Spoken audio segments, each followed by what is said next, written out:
Hey guys, today we're going to be talking about surface area, and that is where I have a 3D object. So if I had, let's say I had this can, and I wanted to wrap it in wrapping paper for a present or something, how much wrapping paper would it take? So we're going to start working with 3D objects. We've been doing two-dimensional objects for a couple weeks now, so we're going to move on to 3D objects. So the first thing with surface area is something called nets. And that is when, if I have this box, right, if I unfold it, it's now a two-dimensional shape, and I can find the areas of each of these. This is called a net, okay? So the net, I can find the area of that, and then that would be the surface area of my object. So it just makes it a little easier to visualize, being able to unfold it. So the first one we have is called a rectangular prisms, and prisms get their names based on their base. So here I have another box. You can see it has a rectangle. Okay, there we go. So there's one on this side, one on this side. Okay, if I unfold it, you can see that it has the shapes, and then there's two parts here, two little flaps that fold in to cover on the bottom. So that's what we have here drawn. Okay, so the base is that rectangle, and then the other ones are called a lateral face. Gonna move me to the corner. Okay, the next one we have is the triangular prism. So here I have this like roof to a house thing. So you can see that this rectangle is slanted and this one is slanted. The bottom is also a rectangle.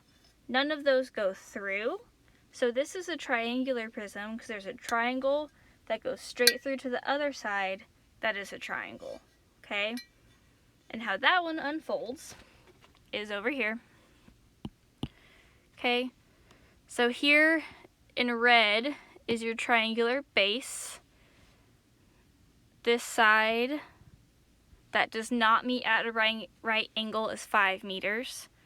And I can see from here that this base length is 3 meters. So that's what gets measured here. And then from here, this length in blue was 4 meters. So that's what gets measured there. I'll move my face a tiny bit out of the way. There we go. Okay. And then I have two rectangles that are the same. Okay. So you can see that this, we'll do this side. This rectangle of the roof is different than these ones, but these two slanted ones are the same size. So there's two of those, and that's the one in blue.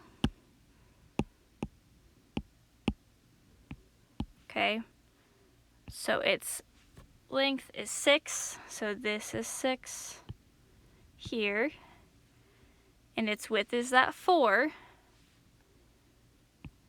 so that's what goes there. Okay, and then we have, let me grab my triangle, the bottom face is that one in green, and it gives us the length right there, and its length is also, or its width is also 6. So that's how you unfold. Labeling and drawing is probably the trickiest part.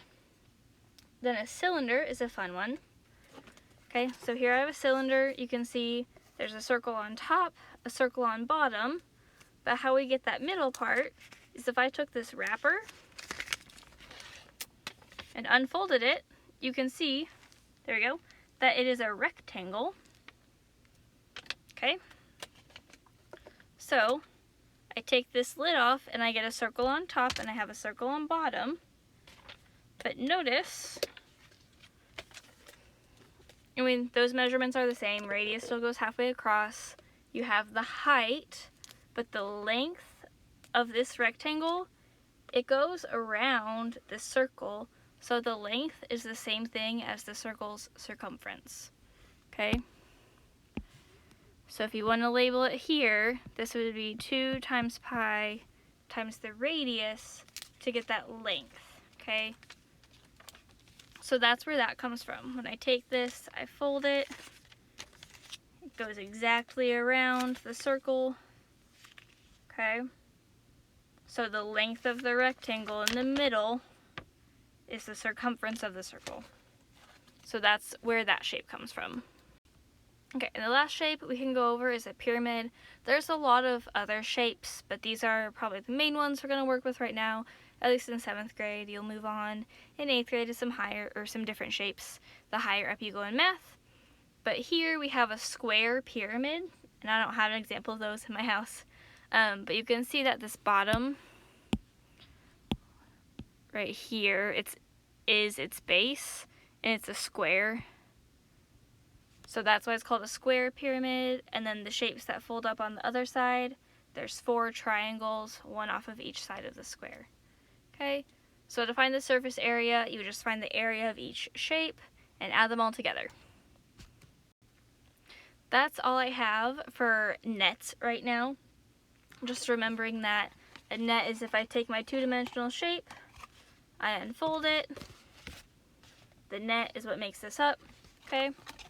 So we know our 3D shapes, we've seen them before, like a cube, okay? But a net is just, if I drew it around that shape, what would it unfold to?